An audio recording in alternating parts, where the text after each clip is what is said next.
अरे वो उसकी बात तो बिल्कुल छोड़ दो और उससे कोई उम्मीद भी मत करना काम करने की। वो तो आजकल जरा भगवान का नाम वाम लेने लगा है और जब से करने लगा है तब से सब कुछ छोड़ दिया। अगर आपका भी एक कॉन्सेप्शन था कि भक्ति करने का मतलब हुआ सब कुछ छोड़ देना और सिर्फ भगवान का नाम जप करना, तो आज का जो श्लोक है उसे सुनने के बाद में आपका ये मिसकंसेप्शन जाने वाला है, यानी आपकी जो गलत फहमी है ना आपके दिमाग में, ये हटने वाली है। क्योंकि आज का श्लोक ये बताता है कि भक्ति का मतलब ये नहीं है कि हम सब कुछ छोड़ छाड़ के और आलसी हो जाएं। भक्ति का मतलब है कि जो हम कर रहे हैं उसको और अच्छी तरह से करें, और जब छोड़ना हो तब छोड़ें जब हम एक्चुअली उसके लिए प्रिपेयर्ड हों, तैयार हों। तो क्या है आज का श्लोक, ये हम पहले पढ़ते हैं और फिर इसके बारे में डिस्कशन करेंगे, क्योंकि इस श्लोक में बहुत सारे लेसन हैं दोस्तों, और सारे लेसन ऐसे हैं जो हमारी डे टू डे लाइफ में हमें बहुत हेल्प करने वाले हैं।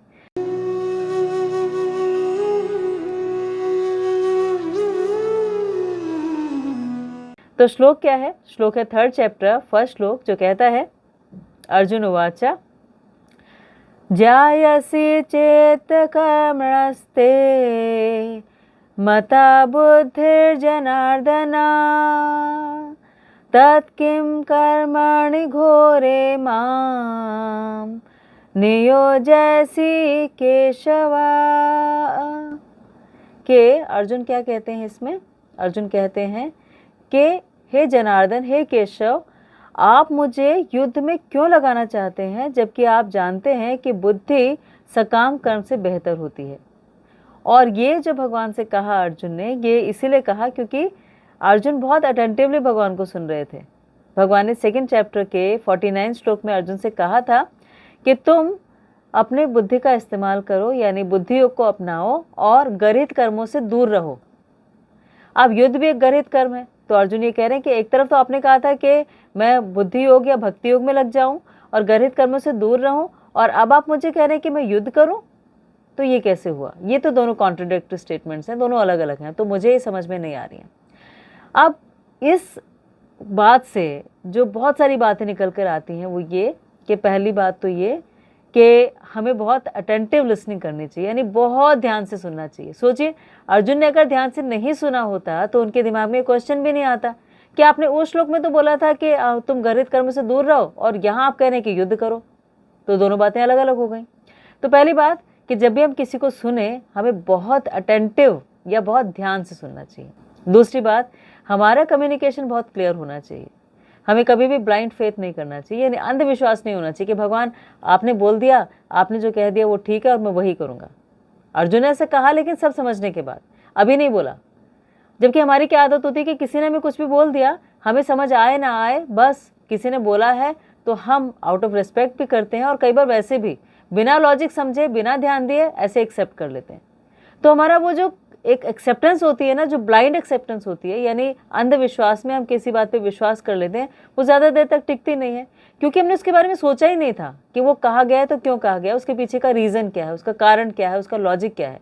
तो बिना लॉजिक समझे, बिना कारण जाने, बिना उसे अपनी पूरी अंडरस्टैंडिंग में लाए, उसे एक्सेप्ट नहीं करना चाहिए। तो अर्जुन ने एक्सेप्ट नहीं किया यहाँ पर कि मुझे युद्ध करना चाहिए, क्योंकि अर्जुन ने अभी भी यही कहा कि आप मुझे बुद्धि योग की बात कर रहे थे और आप मुझे यहाँ पर कह रहे हैं कि युद्ध करो। तो एक जो दो बातें ये तो हो गई कि पहला तो अटेंटिव लिसनिंग होनी चाहिए, दूसरा क्लियर कम्युनिकेशन होना चाहिए, तीसरा ये कि भगवान ने ये कॉन्सेप्ट्स क्लियर किए। तो हम जब अटेंटिव लिसनिंग करते हैं ना और हम क्लियरली पूछ लेते हैं तो हमारे कॉन्सेप्ट्स क्लियर होते हैं। तो अर्जुन का भी कॉन्सेप्ट यहाँ पर क्लियर हुआ कि कर्म कांड में और कर्म योग में क्या डिफरेंस है। कर्म कांड का मतलब होता है जब हम सब कुछ अपनी बॉडी से रिलेटेड करते हैं कि हम अच्छा खा सकें, अच्छा सो सकें, अच्छा सुरक्षा अपनी कर सकें और अच्छी इंद्रिय तृप्ति कर सकें, और यही हम करते रहते हैं। कर्म कांड है कि आपके पास बड़ी गाड़ी हो, उससे बड़ा घर हो, उससे बड़ी लग्जरीज हो, उसके ब्रांडेड कपड़े हो, सब कुछ हो, ये कर्म कांड सेक्शन में आता है, क्योंकि यही सब कुछ आप मांगते रहते हैं भगवान से कि मैं बहुत अच्छी तरह से जी सकूं, मैं आहार निद्रा भय मैथुन बहुत अच्छा कर सकूं, तो ये कर्म कांड हुआ। लेकिन कर्मयोग का मतलब होता है कि आप जो भी कर्म कर रहे हैं वो अपनी इंटेलिजेंस को यूज़ करके कर रहे हैं और आपका जो गुण है उसके हिसाब से कर रहे हैं। अब वो जो हमारा गुण होता है, गुण मतलब कि हम सतोगुण में है, रजोगुण में है, तमोगुण में है, उससे पहले तो सतोगुण में आना जरूरी है। फिर हम ब्रह्मचारी हैं, हम सन्यासी हैं, हम वानप्रस्थ हैं, हम गृहस्थ हैं, किस उसमें है, आश्रम में है, किस में, और कौन कैसी हमारी इंटेलिजेंस है, हम ब्राह्मण हैं, क्षत्रिय हैं, वैश्य हैं, शूद्र हैं, क्या है। तो ये आजकल तो मिक्स्ड हो गई है, हमें समझ में नहीं आता हम क्या है, क्योंकि सारी क्वालिटीज हमारे अंदर है, तो बड़ा मुश्किल होता है डिसाइड करना। लेकिन फिर भी अपने गुण के हिसाब से जब हम काम करते हैं, जैसी हमारी इंटेलिजेंस है या जैसा हमारा इंक्लिनेशन है, जैसा हमारा झुकाव है, उसके हिसाब से काम करते हैं, तो वो बुद्धि योग है कि हम उसे ऑनेस्टली करें, बजाय किसी और को कॉपी करने के लिए। जो हमारी ड्यूटी है, जिस चीज़ के लिए हम बने हैं, या जैसा हमारा इंक्लिनेशन है, झुकाव है, वैसा काम करें। जैसे मान लीजिए इंक्लिनेशन तो मेरा है पोएट्री लिखने में, लेकिन मैं काम एक डॉक्टर का करूं ये सोच कर के मेरी फैमिली में सब डॉक्टर हैं, तो मैं सक्सेसफुल डॉक्टर हो नहीं सकता या हो नहीं सकती, क्योंकि मेरा इंटेलिजेंस या मेरा झुकाव उस तरफ था ही नहीं। तो अपने गुण और कर्म के हिसाब से मैं काम करने चाहिए, वो बुद्धि योग है। तो भगवान यहाँ पर कर्म कांड से अलग करके भगवान बता रहे हैं अर्जुन को कि कर्म योग तुम्हें करना है। तो ये कॉन्सेप्ट क्लियर कर रहे हैं। तो पहला कॉन्सेप्ट हुआ अटेंटिव लिसनिंग, दूसरा कॉन्सेप्ट हुआ कि आपकी क्लियर कम्युनिकेशन होना चाहिए, तीसरा हुआ कि आपको कॉन्सेप्ट क्लियर करके ही आगे बढ़ना चाहिए। आपको एक्शन में कोई चीज़ आए उससे पहले आपके माइंड में वो क्लियर होनी चाहिए। तो अगर अर्जुन के माइंड में क्लियर नहीं होता कि उन्हें युद्ध क्यों करना है, तो वो कभी भी प्रोडक्टिवली या 100% होकर युद्ध नहीं कर पाते। ऐसे हमारे साथ प्रॉब्लम यही है कि हम अपने माइंड में कोई चीज़ क्लियर नहीं करते, हम बस काम करना शुरू कर देते हैं और इसीलिए बीच में अटक जाते हैं कहीं ना कहीं जाके, क्योंकि हम उसके लिए कन्विंस नहीं है, उसको पूरी तरह से सोचा नहीं है, उसको पूरी तरह से कर नहीं पा रहे थे, और फिर उसमें क्योंकि कन्विक्शन पूरा नहीं था, तो फिर आधा अधूरा काम करते हैं। 50% एनर्जी देते हैं, 50% प्रोडक्टिविटी होती है और उसका रिजल्ट भी 50% ही आता है, और फिर परेशान होते हैं कि 50% क्यों आया। तो कॉन्सेप्ट्स को क्लियर करना बहुत ज़्यादा ज़रूरी है, ये अर्जुन यहाँ पर देख रहे हैं। तो अर्जुन ने क्या कहा कि हे जनार्दन, हे केशव, आप मुझे इस युद्ध में क्यों लगाना चाहते हैं, जबकि आप जानते हैं कि बुद्धि जो है वो सकाम कर्म से बेहतर होती है। तो भगवान जो है उन्होंने अर्जुन को ये सारी चीज़ें बताई थी सेकंड चैप्टर में। सोल का कॉन्सेप्ट भी समझाया था। सोल का कॉन्सेप्ट क्या था कि सेकंड चैप्टर के 11 से 14 श्लोक तक के जो आत्मा वो मरती नहीं है, आत्मा हमेशा जीवित रहती है, उसे जला नहीं सकते, उसे बुझा नहीं सकते, उसे डुबो नहीं सकते, उसे काट नहीं सकते, कुछ नहीं कर सकते। तो अर्जुन कहते हैं कि सब कुछ अगर ऐसे एग्जिस्ट कर रहा है, सोल के लेवल पर एग्जिस्ट कर रहा है, तो बॉडी की क्या जरूरत है, और बॉडी के बारे में हम सोच नहीं रहे हैं, तो फिर युद्ध की क्या जरूरत है। तो ये सारे कॉन्सेप्ट यहाँ पर भगवान क्लियर करते हैं जो सेकंड चैप्टर में बोले थे कि उस टाइम तो उन्होंने अर्जुन को जो दुख था, जो संवेदना थी, उससे बाहर निकालने के लिए ये सब कुछ समझाया था। लेकिन युद्ध करना भी ज़रूरी है। ये क्यों ज़रूरी है, ये यहाँ पर भगवान बता रहे हैं कि युद्ध करना इसीलिए ज़रूरी है क्योंकि ये तुम्हारा कर्म है, तुम्हारी आइडेंटिटी है, तुम एक क्षत्रिय हो, और क्षत्रिय होने के नाते तुम्हें युद्ध करना चाहिए, क्योंकि अपनी आइडेंटिटी से अलग होके हम जो कुछ भी करते हैं उसमें हम कभी सेटिस्फाइड नहीं हो पाते। तो ये एक लेसन है बहुत बड़ा इस चैप्टर से, इस श्लोक से। फिर ये कहते हैं कि बुद्धि योग का मतलब होता है भक्ति योग, और भक्ति योग का मतलब होता है कि सब कुछ समर्पित करके भगवान को अपना कर्म 100% हम करें। अब इसमें ज़्यादातर लोगों का मिसकंसेप्शन क्या होता है भक्ति को लेकर, डिवोशन को लेकर, कि ये तो अब भक्ति करने लग गया तो ये तो बिल्कुल नाकारा हो गया, अगर मटेरियल लाइफ के हिसाब से देखें तो ये कुछ नहीं करेगा। और इसीलिए हम समझते हैं कि जो भक्त हो गए वो एस्केपिज्म उन्होंने अपना लिया, कि वो सबको छोड़ छाड़ के चलेगा और वो इस जीवन से उनका कोई नाता नहीं है। लेकिन एक्चुअली तो ये मिसकंसेप्शन है, क्योंकि जो भक्ति में आते हैं, जो डिवोशन में आते हैं, वो बहुत सारे फैक्टर्स को इम्प्रूव कर लेते हैं। पहला तो ये कि उनकी ईगो कम हो जाती है, क्योंकि भक्ति का मतलब हो गया, डिवोशन का मतलब हो गया कि किसी अथॉरिटी को स्वीकार करना। और हम अगर बहुत ईगोइस्टिक हैं तो हम किसी भी अथॉरिटी को स्वीकार नहीं कर सकते। तो हमारी ईगो को अगर हमें कंट्रोल करना है तो उस अथॉरिटी को, उस ऊपर वाले को, सुप्रीम पावर को एक्सेप्ट करना पड़ेगा। दूसरा ये कि उनका जो दिनचर्या है, जो रूटीन है, वो बहुत ज़्यादा एक सिस्टमेटिक या डिसिप्लिन हो जाता है, क्योंकि सुबह 3:30 बजे उठना, उसके बाद में भगवान का नाम जप करना, उसके बाद में बहुत आरती करना, उसके बाद सुनना भगवान के लिए जो भागवतम क्लास होती है उसे सुनना। तो बहुत सारी ऐसी एक्टिविटीज़ होती हैं जो in addition to normal activities होती हैं, और इसीलिए वो बहुत ज़्यादा एक्टिव हो जाते हैं, बहुत डिसिप्लिन हो जाते हैं, खाने में, सोने में, उठने में, काम करने में ऑनेस्टी आ जाती है, ट्रुथफुलनेस आ जाती है, यानी ईमानदार हो जाते हैं, सच बोलने लगते हैं, साफ सुथरे रहते हैं, किसी का दिल नहीं दुखाते हैं। तो सारे अच्छे वर्च्यूज़ हमारे भक्ति से आने लगते हैं, यानी जो अच्छी विशेष चीज़ें होती हैं वो हमारे अंदर आने लगती हैं। इसीलिए भक्ति इस तरह से भी हेल्प करती है।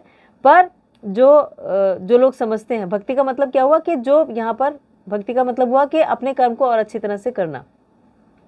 भक्ति में यही सिखाती है कि जो हमारे काम हैं, जो भी हमारी लाइफ है, उसको हम और अच्छी तरह से कैसे कर सकते हैं, उस अच्छी तरह से जी सकते हैं, ऑनेस्टी से काम कर सकते हैं। नहीं तो अगर कोई व्यक्ति भक्त नहीं है या वो डिवोशन में नहीं है, तो फिर हो सकता है वो उतनी ऑनेस्टी से काम ना करे जितना कि उसके अंदर जब कॉन्शियसनेस ऐसी आ जाती है, चेतना ऐसी आ जाती है कि सब कुछ जो है वो मेरा नहीं है, वो किसी सुप्रीम पावर का है और उन्हीं से कनेक्टेड है और उन्होंने मुझे दिया है, मैं सिर्फ इंस्ट्रूमेंट हूँ और मुझे सिर्फ अपने काम को ठीक से करके डिलीवर करना है, तो वो उस काम को और अच्छी तरह से करता है। इस बात को, उस पूरे सिस्टम को, पूरी मशीनरी को समझ के करता है, इसीलिए भी वो काम अच्छा हो जाता है।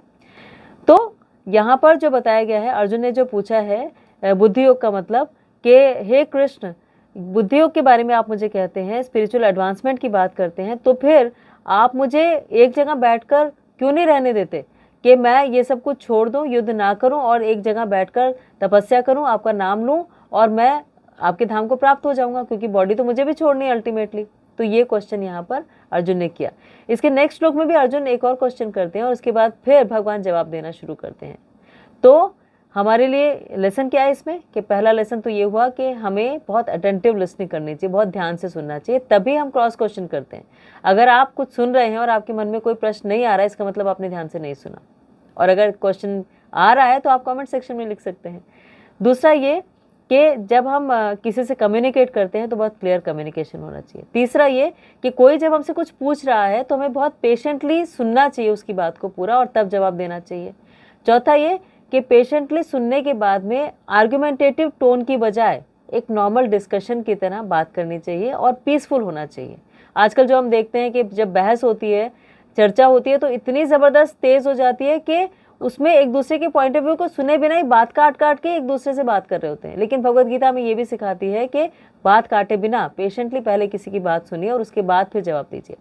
फिर इसमें कॉन्सेप्ट क्लियर करने की बात की कि अर्जुन जो है जब तक माइंड से क्लियर नहीं है, अपनी बॉडी में, अपने एक्शन में उस बात को लेकर नहीं आ रहे, इसीलिए अर्जुन ने अपने माइंड को क्लियर करने के लिए प्रश्न किया। और फिर कर्म कांड में और कर्म योग में क्या डिफरेंस है, बुद्धि योग में क्या डिफरेंस है, ये प्रश्न अर्जुन ने किया। तो ये सारे प्रश्न जो हैं वो हमें भी एक अच्छे कम्युनिकेशन की तरफ लेकर जा रहे हैं।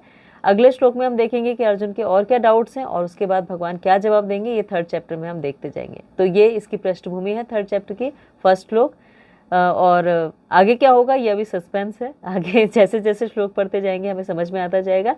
आपने आज के लिए इतना टाइम निकाला, इसके लिए आपका बहुत बहुत थैंक यू, धन्यवाद, शुक्रिया। प्लीज़ अपना बहुत ख्याल रखिएगा और भगवत गीता को एज ए लाइफ मैनुअल समझिएगा, क्योंकि ये हमें एक बेहतर इंसान बनाने में हेल्प करती है।